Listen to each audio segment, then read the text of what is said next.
மக்களே, welcome to beginners life style. இன்றைக்கி நம்ம பிகினர்ஸ் லைஃப் ஸ்டைலில் எப்படி வெண்டைக்காய் வச்சு ஈஸியாக குர்குரே பிந்தின்னு சொல்லுவாங்க, அந்த மாதிரி வெண்டைக்காய் வறுவல் ஸ்நாக்ஸாகவும் சாப்பிட்டுக்கலாம், சாதத்துக்கும் வச்சுக்கலாம்.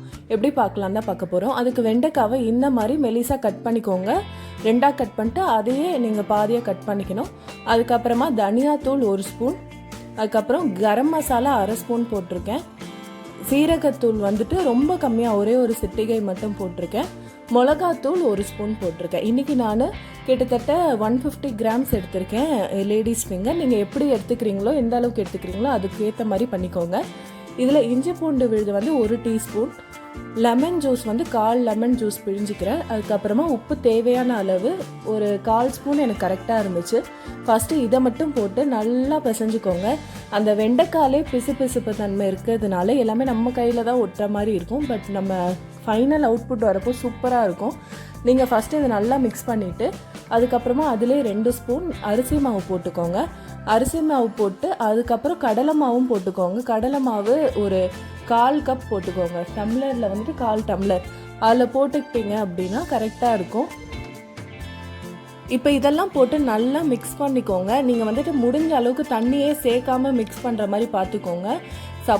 ஏன்னா அதிலே நிறைய அந்த தண்ணி இருக்கும், பிசுப்பு தன்மை இருக்கும், அதிலே நல்லா ஒட்டிக்கும். நல்லா மிக்ஸ் பண்ணிகிட்டே இருந்தீங்கன்னா உங்களுக்கு நல்லா மசாலா பிடிக்கும். உங்களுக்கு தேவைப்பட்டுச்சு அப்படின்னா மட்டும் ரொம்ப லைட்டாக தண்ணி சேர்த்துக்கோங்க. நான் இதில் எனக்கு தேவைப்படுறப்போ ரொம்ப லைட்டாக சும்மா 1 ஸ்பூன் தண்ணி அந்த மாதிரி தான் நான் சேர்த்து கிளறி இருப்பேன்.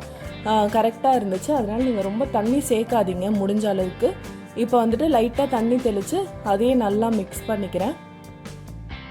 சேனலில் எப்படி இந்த மாதிரி ரெசிபீஸ்லாம் சுலபமாக செய்யலாம் அப்படின்றதான் இருக்குது. நீங்கள் நம்ம சேனல் செக் பண்ணுங்கள், பிடிச்சிருக்கு அப்படின்னா சப்ஸ்கிரைப் பண்ணுங்கள். இப்போ பார்த்தீங்கன்னா இந்த மாதிரி கன்சிஸ்டன்சிலாம் வந்துருச்சு. நல்லா இந்த மாதிரி இருந்துச்சுனாலே போதும். நீங்கள் வந்துட்டு எண்ணெய் காய வச்சு ரொம்ப எண்ணெய் கூட ஊற்ற வேண்டாம். அதை வந்துட்டு ஷாலோ ஃப்ரை பண்ணுற மாதிரி எண்ணெய் ஊற்றிட்டு அப்படியே எல்லாமே போடுங்க. என் கையில் தான் ஒட்டுது பாருங்கள், ஏன்னா வெண்டைக்காயோட அந்த தன்மை அப்படி தான். நல்லா இதெல்லாம் போட்டு ஃப்ரை பண்ணுங்கள். ஒரு மீடியம் ஃப்ளேமில் வச்சு ஃப்ரை பண்ணுங்கள். ஒரு சைடு வெந்ததுக்கப்புறமா இன்னொரு சைடு திருப்பி போட்டு நல்லா வதக்கி கிறிஸ்பியாக வர வரைக்கும் நல்லா ஃப்ரை பண்ணுங்கள். சூப்பராக வரும். எப்போவுமே போர் அடிக்குது ஒரே மாதிரி செஞ்சு அப்படின்னா இந்த மாதிரி செஞ்சு ட்ரை பண்ணுங்கள். இன்றைக்கி நாங்கள் வெஜிடபிள் பிரியாணி பண்ணோம். அதுக்கு இந்த காம்பினேஷன் சூப்பராக இருந்துச்சு. வேறு எதுவும் வீட்டில் இல்லை, இது இருக்கிறத வச்சு சூப்பராக பண்ணியிருந்தோம். நீங்களும் இந்த மாதிரி ட்ரை பண்ணி பாருங்கள். இப்போ நல்லா ரெடி ஆகிடுச்சு, நல்லா கிறிஸ்பியாக. இது வந்துட்டு நான் வீடியோ கடைசியாக உங்களுக்கு காட்டுறதுக்குள்ளே பாதி காலி ஆகிடுச்சு. அந்தளவுக்கு செம்ம சூப்பராக வந்திருந்தது. சிம்பிளான ரெசிபி தான். நீங்கள் ட்ரை பண்ணிவிட்டு எப்படி இருக்குன்னு சொல்லுங்கள்.